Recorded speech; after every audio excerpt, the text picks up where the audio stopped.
Burger খেয়ে এসেছি। বার্গারটা খুব মজা ছিল, বিশেষ করে সাদা যে সসটা ওইটা খুব মজা ছিল। এখন দেখব খিচুড়ির পরিমাণ কেমন। 100 টাকাই হচ্ছে খিচুড়ি। খিচুড়িটা ওই জায়গার থেকে মনে হয়েছে অনেক ভালো। এখন দেখা যাক। আল্লাহ, ওয়াও, না খিচুড়িটা মোটামুটি তো আছে।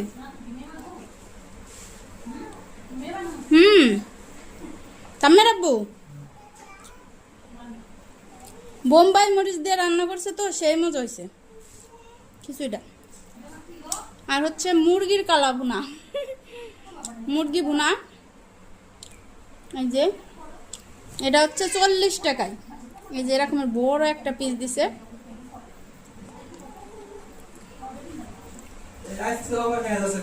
এটা 100 টাকা প্যাকেট। খাবার দারুন, জর্জরা খিচুড়ি সেই মজা। 10-এ 9, 10-এর ভিতরে 9।